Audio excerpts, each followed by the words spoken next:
for gracing the first edition of Bhārata Uvāca, A Civilisation Speaks.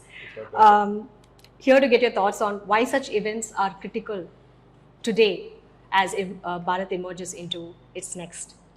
Because I think I don't need to convince the Hindu masses of the concept of faith.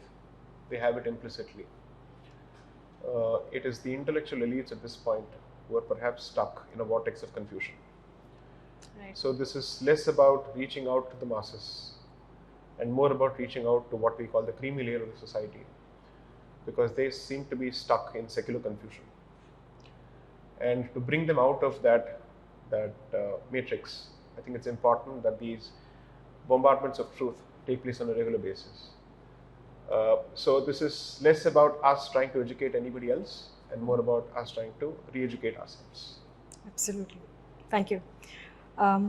Also, according to you, what are some of the defining features of Bharat?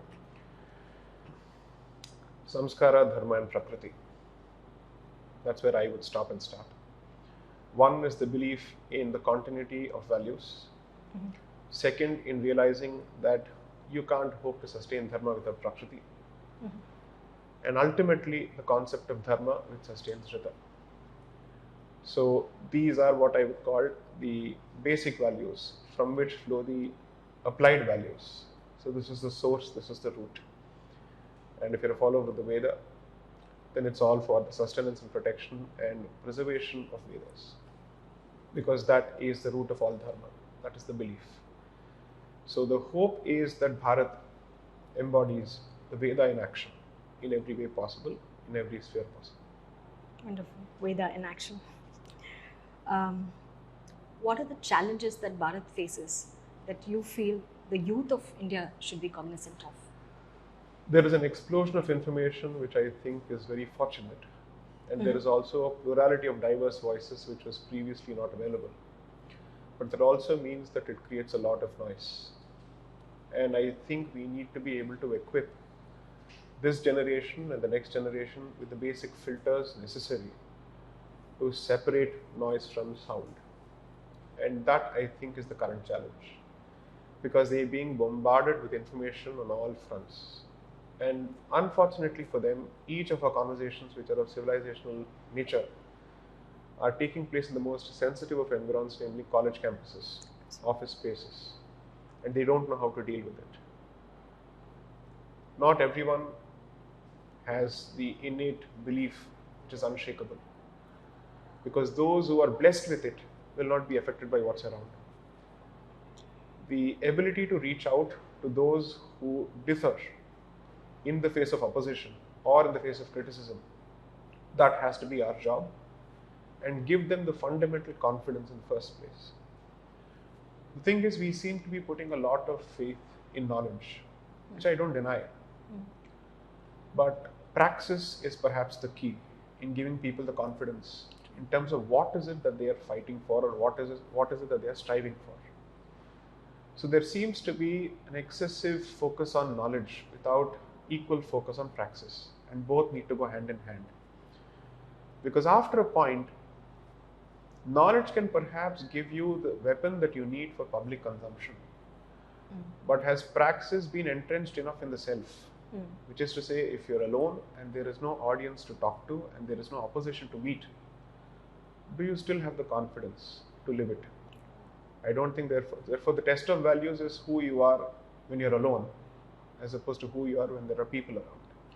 So praxis is perhaps the key, because praxis will lead you to a position where the practice of Dharma becomes the central feature of your life, and the rest of your life rearranges itself around it.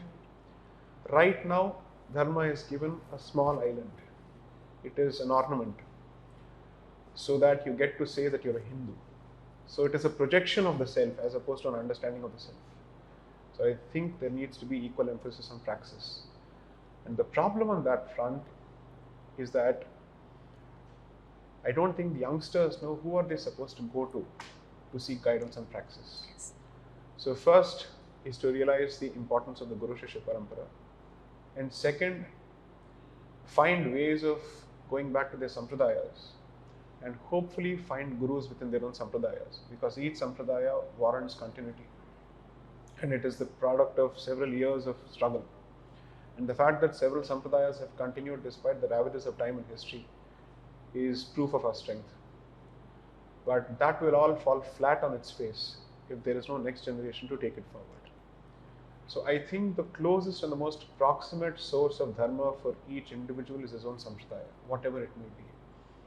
I may not agree with the practices of certain sampradayas, but if it has helped them reach dharma in a certain form, I am nobody to question it.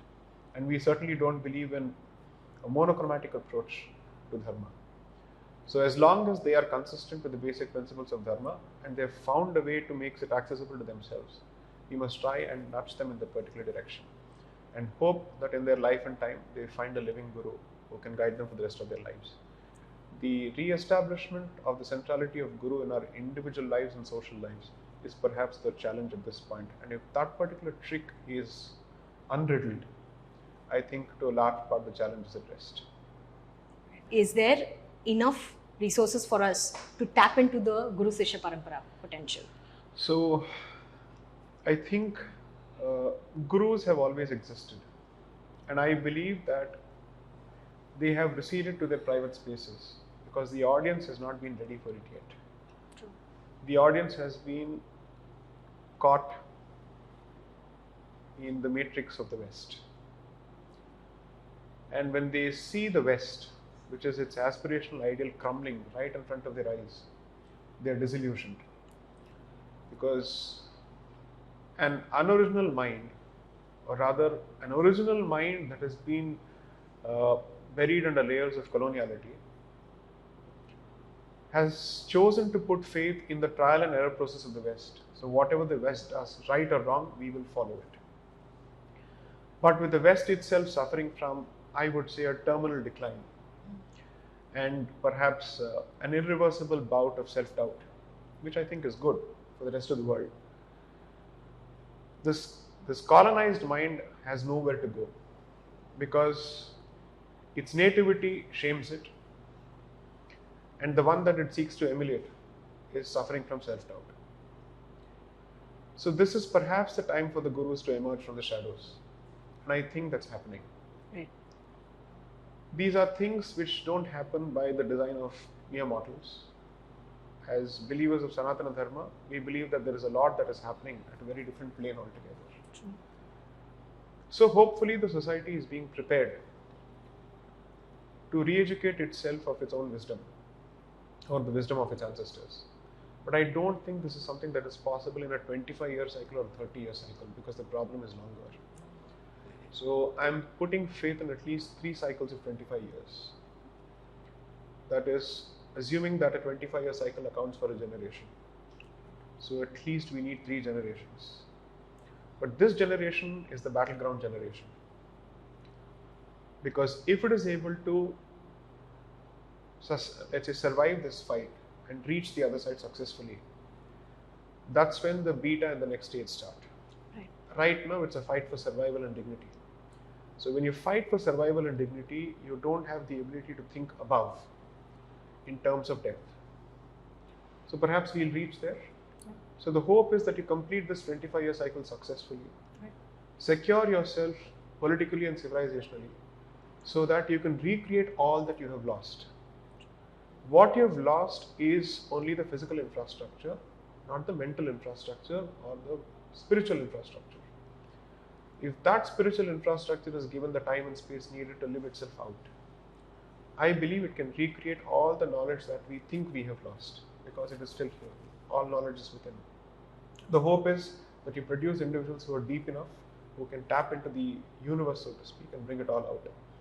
That requires a total of 75 years is my minimum calculation, and I could be entirely wrong. Let's hope that the definition of a generation is reduced, and that means we are looking at a shorter cycle. Yeah.